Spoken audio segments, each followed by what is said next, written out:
중동 위기 발발로 인해서 주식시장이 또 움찔하고 있습니다.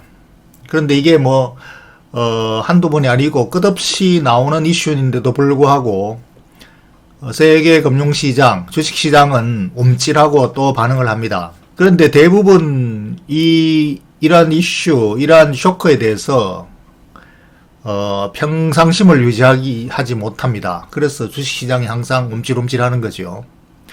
그래서 이러한 이 악재 또는 뭐 배드 뉴스 또는 쇼크 이런 데 대해서 평상심을 항상 유지하는 그 상태가 돼야 이제 진정한 투자자라고 할 수 있고, 그것이 이제 매매와 투자의 차이점이다. 이렇게 또 미리 말씀드리겠습니다. 주식 투자의 90%가 공포심 극복이다. 또는 뭐 심리다. 이런 책들이 수없이 나오고 수없이 우리가 읽고 수없이 대가들에게 듣고 하지만 여전히 뭐 발생할 때마다 그 통제가 완전하게 되지는 않았죠. 그게 바로 인간의 심리인데, 오늘 또 이제 이 이슈가 나왔으니까 또다시 그러한 데 대해서 내성을 기르기 위해서 제가 또 방송을 마련했습니다. 요것에 대해서 이미 지난 30년간의 경험, 요거에 대해서 또 제가닥 미국 CNBC에서 조사를 한 내용이 있습니다. 그걸 가지고 또 이제 현재의 이 위기 상황에 어떻게 대응을 해야 되는가에 대한 시사점을 월가에서 우리가 시사점을 찾아보기로 하겠습니다. 이 주식시장의 단기 반응은 누가 주도하느냐? 헤지펀드가 주도를 합니다. 개인들이 뭐 샀다가 팔았다가 반응을 깜짝깜짝 놀라서 하지만 사실은 큰 자금이 샀다 팔았다고 움직이는 영향이 시장에서 반응을 직접적으로 이제 보이는 것이고, 그게 바로 헤지펀드 자금이죠. 헤지펀드라는 것은 돈 많은 부자들이 지 멋대로 해봐라, 도박을 해라고 맡기는 돈입니다. 그런데 그 헤지펀드가 자금이 월가 또는 전 세계 증시의 한 절반 정도가 됩니다. 과장해서. 그러니까 이 사람들의 트레이딩이 시장에서 단기적으로는 언제나 영향을 미치고 그것이 현실인데 팩트입니다. 그러나 그것을 투자자가 따라다닐 수가 없어요. 따라다닐 수도 없고 따라다녀서도 안 되고, 왜냐하면 헤지펀드는 트레이더이기 때문에 큰 빅 도박꾼입니다. 갬블러지요. 그래서 그것을 우리가 이해를 하고 시장에 대해서 우리가 어떻게 대응하는가 시사점을 찾아야 되겠습니다. 미국 CNBC 경제방송에서 이걸 제가 딱 정리한 게 또 나온 게 있습니다. 그걸 가지고 시사점을 찾아보겠습니다. 자, 요겁니다. 요게 헤지펀드들의 트레이딩에 활용하는 데이터를 가지고 과거 30년간 데이터 통계치입니다.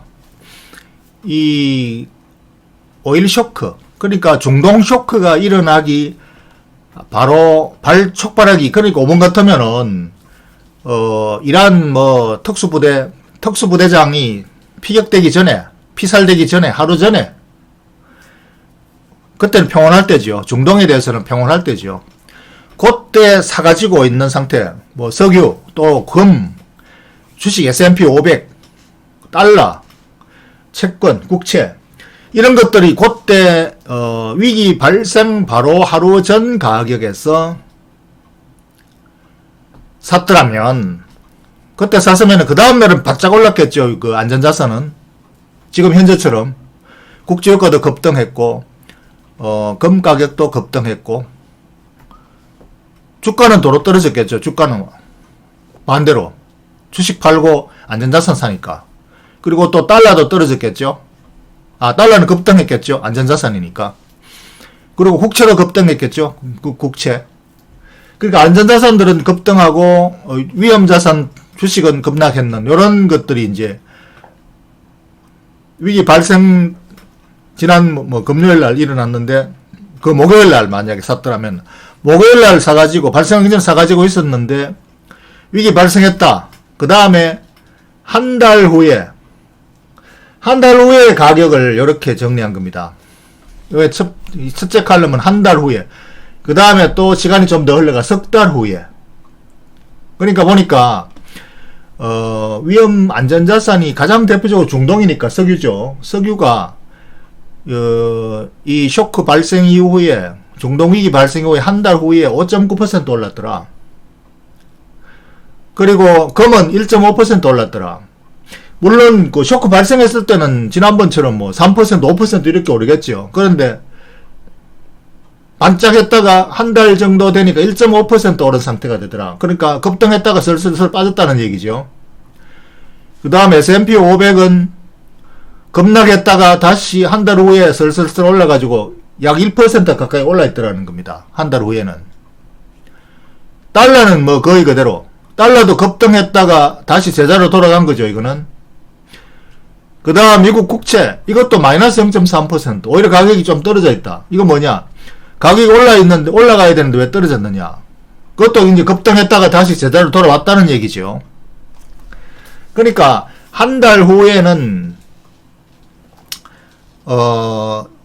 석유만 제외하고는 대부분 다 거의 제자로 다 돌아왔더라, 이런 얘기죠. 그 다음에 이것을 가지고 다시 석 달 후에, 석 달은 점점 더 이제 효과가, 이벤트 효과가 소멸될 때죠. 석 달 후에는 여전히 석유는 9%나 올라 있는 상태더라. 그러니까 중동 위기에 대한 그 석유의 그 이벤트는 계속 이게 강세 요인이 된다라는 거죠. 상당 기간 동안. 그런데 금은 1.5% 정도 올라 있는 상태에 금은 완전 제자로 돌아갔다. 그러니까 이벤트 발생 이전으로 완전히 돌아가 버린 거죠.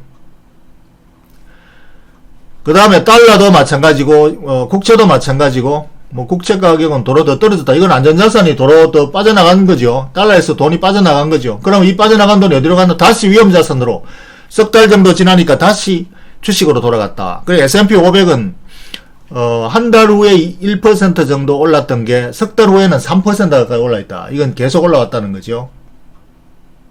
그러니까 이 쇼크, 이 중동 위기는 한 달, 석 달 시간이 갈수록 점점 본래 자리로 돌아가고 주식은 계속 상승 랠리 쪽으로 컴백한다. 이런 결과가 그죠. 그게 단지 석유는 강세, 석유가 이 올랐던 급등했던 석유가는, 이 논란 석유가는 잘 진정되지 않고 계속 그냥 논란 상태로 상당 기간 가더라. 요게 이제 헤지펀드 자금을 가지고 운용하면서 자기들이, 헤지펀드라는 건 요런 자산 간의 차익 거래를 매일매일 하는 그 펀드입니다. 그럼 결론은 뭐냐? 평상심을 가지고 가만히 있으면 된다는 해답을 이걸 보여주는 겁니다. 이게 해답이에요. 근데 뭔가 자꾸 건드리고 싶잖아요. 뭔가 가만히 있으면 안 될 것 같은 불안감이 생기잖아. 이대로 가만히 앉아 있어서 될까? 뭔가 행동을 해야 되지 않을까? 이게 포지션을 건드리게 된단 말입니다. 그래서 이걸 가지고 우리가 to see is to believe, 이 뭐 보는 것이면 백문이 불여일견, 바로 이렇게 과거 데이터를 가지고 보여주잖아요. 이게 이제 지난 30여 년간의 그 중동 사태가 일어났을 때마다 일어난 것을 다 합쳐서 평균치를 낸 겁니다. 한두 번 가지고 한 게 아니라 30년 동안 매번 일어날 때마다 수없이 발생했던 걸 다 합쳐가지고 통계치를 낸 거예요.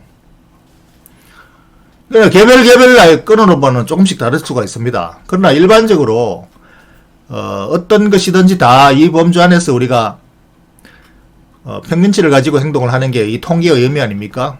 설사 개별 건수가 조금씩 다르다 하더라도 전체 통계치를 가지고 우리가 행동을 해야죠. 그래서 장기 투자, 주식의 투자는 이렇게 이런 중동 위기에 놀랄 필요가 없다. 또 북한 위기에 놀랄 필요가 없다라는 것을 또 보여주고 확인시켜주는 거죠.